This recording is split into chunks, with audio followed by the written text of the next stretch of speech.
Let's get Chris Harris back online for the game coming up on Saturday. Chris, on paper, an absolute no contest. You know, you called it before the tournament began that man for man, this Indian team is a match winner. The results have shown that despite injuries, especially within matches in games like Bhuvneshwar Kumar, they haven't been pushed at all.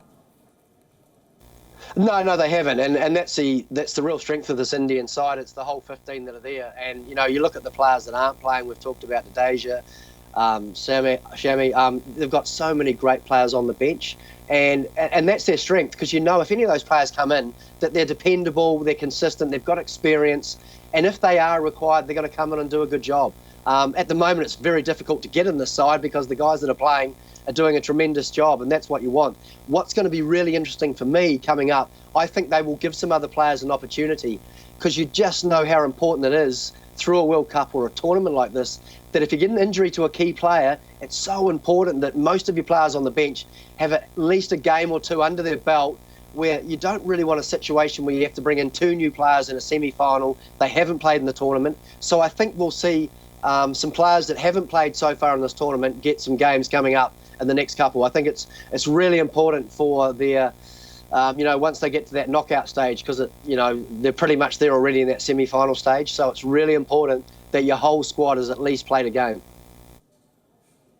You know, good you brought it up, because I'm going to ask you to expand on that. You know, you've played at this stage and know it better than all of us who are outsiders. Now, should India tinker with their combination, Chris? Perhaps hand Ravindra Jadeja or even the new entrant Rishabh Pant a game, or even, in a sense, shuffle the batting order to give the likes of Kedar Jadhav a hit?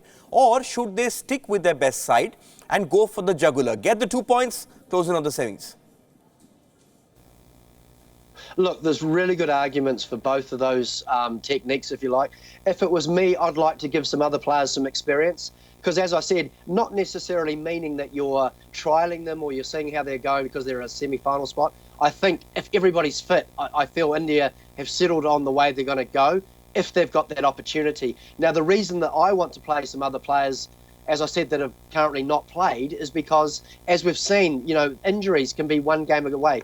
One ball away, someone can stand on a ball and do an ankle, someone can do their shoulder diving in the field. So you just never know, and generally in tournaments like this, injuries come at the most difficult times for a side. So I want to know that if I do need to pull on a player that hasn't played much, at least they've had some game time and they're ready to go. That's why I think they need to change it up.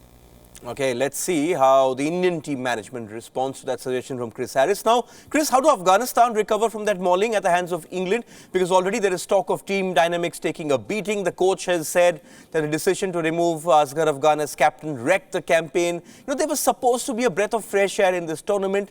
They sadly have been cruelly exposed. How distracting can such controversies be for a relatively new team at this level? Yeah, look, it's very distracting. As a young side coming into national cricket, it's always going to be difficult. We've all been through it. Sri Lanka, New Zealand. When you first come in, it's really challenging.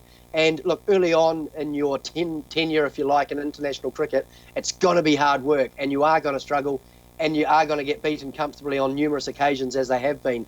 What people want to see is that fight. And when you've got distractions outside, when there's issues happening with the board, when people are being sacked and saying they're injured and sent home, and then they get home and say they're not injured, all those distractions just make it even more difficult. So look, Afghanistan, when they get the next opportunity, they just have to go out and really concentrate, enjoy this opportunity, because it's an amazing opportunity to be on the world stage, to show off their skills. They've got to show that they've learnt from some of the mistakes they've previously made in this World Cup.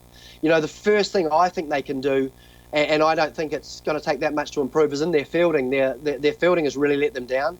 It's so challenging when you're bowling to top-class bowlers, and when your bowlers are just off or they're getting taken to the cleaners, you need support in the field, and I think they've really let themselves down in the field. They've missed some key opportunities to dismiss batsmen with just basic drop catches, and the ground fielding hasn't been good either. That's the interesting thing about this whole World Cup, not just Afghanistan, but it looks like the top four teams for me that are going to get to the semis, India, England, Australia and New Zealand, apart from being four of the top teams, you'd have to say they're the four best fielding teams. And that's no coincidence that they're going to be what I picked to be in the semi-finalists.